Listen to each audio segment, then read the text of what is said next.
Nous avons plusieurs partenaires en fait. Il y a l'association Arbres Novateurs, donc c'est une association qui comprend une trentaine d'arboriculteurs qui ont l'habitude de travailler sur l'innovation.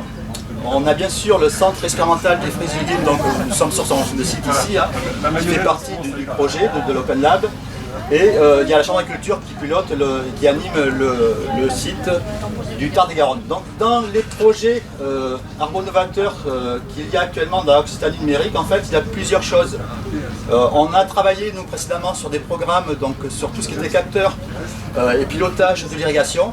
Actuellement, on a lancé un nouveau programme sur tout ce qui est pilotage de la fertirrigation. Et on est en train de travailler sur l'automatisation du conseil à partir de données issues de différents capteurs. On travaille donc sur tout ce qui est réduction d'intrants, donc outils de la décision, sur les traitements d'images, notamment vous pouvez le voir sur le village expo. On a un partenaire avec qui on travaille donc, sur tout ce qui est prévision de récolte et comptage pour l'éclaircissage, donc à partir du traitement numérique d'images. On a un gros programme donc, sur tout ce qui est agrivoltaïsme, où on a plusieurs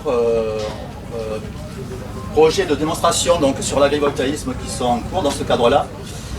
Et suite au travail que l'on a fait dans le cadre d'Occitanie numérique, donc avec les arboriculteurs, une des grosses problématiques que l'on a actuellement donc, en verger, en fait, c'est tout ce qui est entretien du rang de plantation.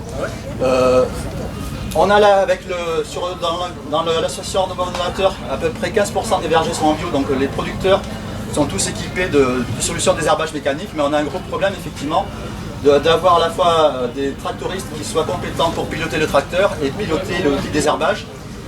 Et donc c'est vraiment une problématique qui en plus va s'étendre à l'ensemble des arboriculteurs, puisque avec la disparition du glyphosate, on va avoir une solution qui était simple et rapide à mettre en œuvre par les arboriculteurs qui va disparaître. Et dans ce cadre-là, en fait, on va lancer avec l'aide de RSUS Innovation un appel à manifestation d'intérêt pour trouver des solutions alternatives au désherbage. Donc, ces solutions, ça peut être soit un pilotage automatique d'outils de désherbage, parce qu'effectivement les arboriculteurs sont équipés, vous avez cet après-midi ou ce matin pas mal de démonstrations d'outils de désherbage mécanique, mais même ces outils-là avec les palpeurs, en fait, on a besoin d'avoir un tractoriste très compétent pour piloter cet outil-là.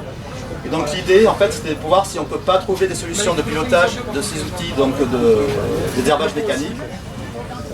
On va aussi voir si on peut, en fait, ça prend du temps de désherber, donc voir si dans le cadre de cette appellation d'intérêt, on ne peut pas trouver de nouvelles solutions de désherbage, dont des robots donc de désherbage en arbre. Il y a déjà une solution qui sont proposées en viticulture, mais en fait, ces solutions en viticulture ne peuvent pas s'adapter à l'arbre, donc il y a tout un travail d'adaptation. Et en particulier, on a fait déjà des tests ici au CFL. Et le problème qu'on a actuellement donc, pour le désherbage avec des robots, c'est que les outils perdent le signal RTK, enfin GPS, dans le verger.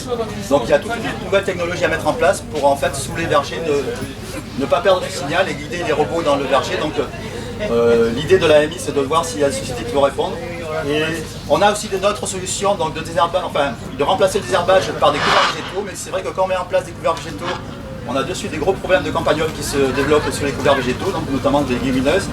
Et donc on va laisser aussi lancer un appel à manifestation d'intérêt pour un éradiqueur de campagnols. Voilà, donc ça serait 3 AMI qui seront lancés avec l'aide d'AgriSud-Ouest Innovation.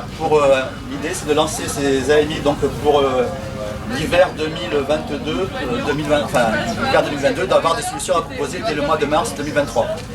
Voilà donc ce qui est en cours. Et vraiment l'idée donc du site, donc c'est à partir des besoins d'arboriculteurs. Donc avec les arboriculteurs, donc on choisira les entreprises qui vont répondre à cet appel à manifestation d'intérêt, voir les solutions qui répondent le plus à leurs besoins. Et à ce moment-là, donc avec le CFL, les arboriculteurs, on testera ces solutions. Et si elles répondent à nos besoins, ben à ce moment-là, il ne restera plus qu'à les développer donc pour l'ensemble des arboriculteurs d'Occitanie.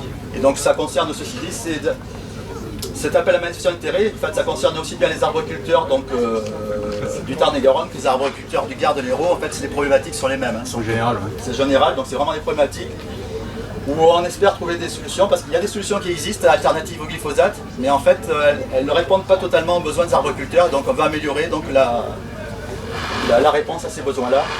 Et pour cela, donc, la RSUS nous a permis de mieux formaliser nos besoins, et donc on va trouver avec leur aide donc, des entreprises qui vont répondre à ces besoins-là. Voilà.